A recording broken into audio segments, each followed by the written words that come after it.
Halo semuanya, pernahkah kalian bermimpi tentang hal-hal aneh di Indonesia? Tempat di mana perempuan selalu digambarkan bersedia tidur dengan orang asing? Negara yang luar biasa ini, yang dikenal dengan pemandangannya yang menakjubkan dan budayanya yang beragam, memiliki sejumlah kebiasaan dan tradisi yang benar-benar unik. Dengan menjelajahi alam yang masih alami dan mengalami budaya-budaya yang khas, hari ini kita akan membahas sisi-sisi Indonesia yang menarik dan terkadang aneh, yang dikenal sebagai negeri seribu pulau. Indonesia adalah tempat di mana kamu bisa menemukan satwa langka, vegetasi yang subur, dan gunung berapi yang megah, dengan lebih dari 300 kelompok etnis minoritas, masing-masing dengan kebiasaan, tradisi, dan seni mereka sendiri. Ada begitu banyak hal untuk ditemukan di sini. Mari kita mulai dengan salah satu festival paling aneh yang mungkin pernah kamu dengar, yaitu Festival Keintiman dengan Orang Asing. Ya, kamu tidak salah dengar. Diselenggarakan 7 kali dalam setahun di kuil Gunung Kamukus, di Pulau Jawa. Para pesertanya percaya bahwa berhubungan intim dengan orang asing dapat membawa keberuntungan dari para dewa. Festival ini menarik ribuan peziarah dan wisatawan yang percaya pada kekuatannya untuk membawa kemakmuran dan kesuksesan. Para peserta harus membersihkan diri dengan mandi di mata air, lalu mencari orang asing yang bukan pasangan mereka untuk diajak berhubungan intim. Mereka bertukar informasi kontak untuk bertemu kembali sebanyak 7 kali dalam kurun waktu 35 hari. Para pebisnis sering ikut serta dengan harapan ritual ini akan meningkatkan usaha mereka. Gunung Kamukus, yang dikenal sebagai Bukit Cinta, menarik orang-orang dari berbagai profesi yang mencari keberuntungan dan kekayaan. Apa pendapatmu tentang festival aneh ini? Beritahu kami di kolom komentar. Sekarang mari kita jelajahi kehidupan malam di Indonesia. Ibu kota Jakarta dikenal dengan hiburan berkualitas tinggi, dengan bar dan klub malam populer seperti Blowfish atau Dragonfly. Namun, ada juga sisi gelapnya, dengan prostitusi dan kawasan lampu merah. Meskipun ada langkah hukum yang ketat, prostitusi dianggap sebagai tindak pidana di Indonesia. Dan pihak berwenang berupaya menutup daerah-daerah terkenal seperti Kaliyoto. Namun demikian, prostitusi tetap ada dalam berbagai bentuk, termasuk melalui pertemuan daring dan operasi terselubung di klub malam. Jakarta memiliki beberapa kawasan lampu merah yang terus menarik wisatawan pencari sensasi. Meskipun ada upaya untuk mengurangi aktivitas semacam ini, beralih ke hal unik lainnya, yaitu hidup bersama orang mati. Di wilayah Tanah Toraja di Pulau Sulawesi, masyarakat Toraja menyimpan jenazah kerabat mereka yang telah meninggal di rumah selama berminggu-minggu, berbulan-bulan, bahkan bertahun-tahun. Praktik ini mencerminkan keyakinan mereka bahwa kematian hanyalah sebuah transisi menuju dunia lain. Jenazah diawetkan dengan formalin dan ramuan tertentu, lalu ditempatkan di dalam peti yang dihias dengan kain, perhiasan, dan benda-benda berharga. Anggota keluarga secara rutin mengunjungi jenazah tersebut, berbicara dengan mereka, dan membawa makanan. Setahun sekali, selama festival besar Rambu Solo, jenazah dimandikan, dipakaikan pakaian baru, dan diarak keliling desa sebelum dikembalikan ke dalam peti. Kebiasaan ini mungkin tampak aneh, tetapi menunjukkan rasa hormat yang mendalam terhadap orang yang telah meninggal, serta kepercayaan akan kehidupan setelah mati.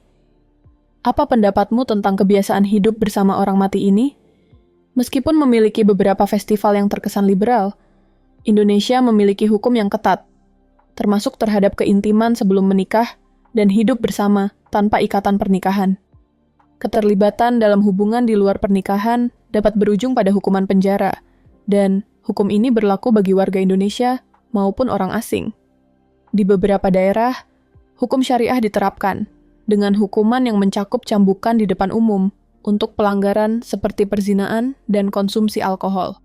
Cambukan di depan umum menjadi semakin sering dalam beberapa tahun terakhir, dengan hukuman berat untuk berbagai pelanggaran. Peraturan ketat ini menyoroti keseimbangan yang kompleks antara praktik tradisional dan hukum modern di Indonesia. Konsumsi alkohol juga merupakan area dengan regulasi yang ketat. Di banyak tempat umum, konsumsi alkohol dilarang atau dibatasi. Alkohol biasanya hanya dijual di lokasi yang memiliki izin, dan wisatawan harus memperhatikan aturan ini demi menghormati budaya setempat. Ingatlah untuk menghindari konsumsi alkohol di tempat umum seperti pantai dan taman. Selalu bawa identitas yang sah saat membeli alkohol dan pahami kebiasaan lokal. Menjaga jarak yang pantas dengan perempuan juga sangat penting, terutama di daerah dengan pengaruh Islam yang kuat. Hindari perilaku intim yang umum di budaya barat seperti berpegangan tangan atau berciuman di tempat umum. Saat bertemu perempuan yang lebih tua, pegang tangan mereka dengan lembut dan sentuhkan ke dahi sebagai tanda hormat. Bagi pasangan yang belum menikah, tinggal terpisah atau memberitahu pemilik hotel tentang hubungan kalian dapat membantu menghindari masalah. Indonesia juga merupakan rumah bagi naga komodo, spesies kadal terbesar di dunia. Ditemukan terutama di Pulau Komodo, Rinca, Flores, dan Gili Motang. Predator puncak ini dapat tumbuh hingga panjang 3 meter dan berat mencapai 150 kg. Mengunjungi Taman Nasional Komodo memberikan kesempatan untuk melihat makhluk-makhluk megah ini di habitat alaminya. Dengan penampilan yang ganas dan bisa yang kuat, naga komodo sama menariknya sekaligus berbahaya. Taman ini menarik pengunjung dari seluruh dunia yang ingin belajar dan mengamati kadal raksasa ini. Meskipun jumlah mereka telah meningkat, mereka masih diklasifikasikan sebagai rentan, sehingga upaya konservasi menjadi sangat penting.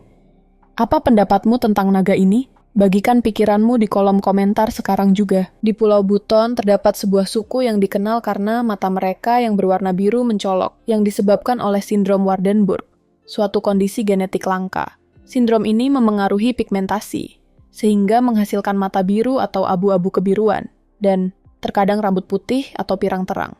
Meskipun memiliki kondisi genetik ini, masyarakat Buton menjalani kehidupan normal, bekerja di bidang pertanian dan perikanan. Mata biru telah menjadi simbol khas yang menarik wisatawan ke Pulau Buton untuk mengagumi keindahan alam, serta mempelajari budaya unik suku tersebut. Namun, jumlah orang bermata biru di Buton semakin menurun, karena sifat keturunan dari sindrom Waardenburg. Pelestarian keindahan dan budaya unik ini menjadi hal yang sangat penting. Budaya kuliner Indonesia sama menariknya, menawarkan keragaman rasa dan hidangan yang sangat kaya. Beberapa orang mungkin menganggap sebagian makanan ini aneh, karena bahan dan metode pengolahannya yang unik. Sebagai contoh, di Pulau Jawa, kamu bisa mencoba sate daging biawak yang dipanggang. Di Sulawesi Utara, penduduk setempat menikmati hidangan dari kelelawar liar yang dimasak dengan santan dan rempah-rempah. Di Indonesia bagian timur, ulat sagu merupakan hidangan populer.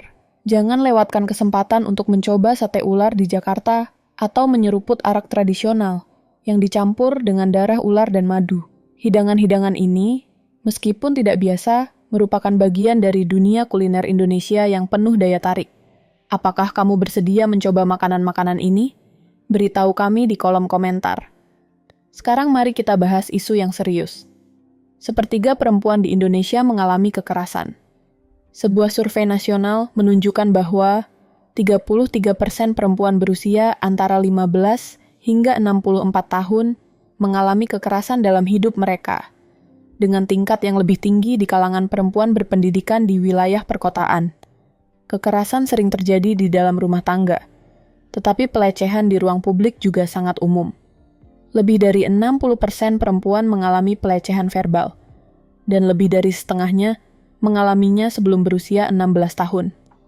Statistik ini menegaskan kebutuhan mendesak akan perlindungan dan dukungan yang lebih baik bagi perempuan di Indonesia. Mari kita beralih ke sebuah festival budaya yang unik. Festival Yatnya Kasada di Gunung Bromo merupakan perayaan umat Hindu Tengger yang melibatkan persembahan kepada dewa gunung berapi demi kemakmuran dan hasil panen yang melimpah. Para peserta mendaki ke puncak dengan membawa persembahan seperti buah-buahan, sayuran, dan hewan yang kemudian dilemparkan ke dalam kawah. Beberapa orang menggunakan jaring untuk menangkap persembahan tersebut, mencerminkan perpaduan antara kepercayaan kuno dan rasa syukur terhadap alam. Festival Yatnya Kasada adalah tempat yang luar biasa untuk dikunjungi. Di tengah keberagaman budaya Indonesia yang kaya, tantangan politik dan sosial tetap ada.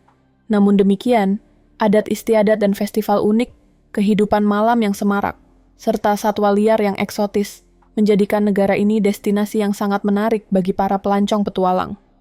Kami harap kalian menikmati perjalanan ini ya.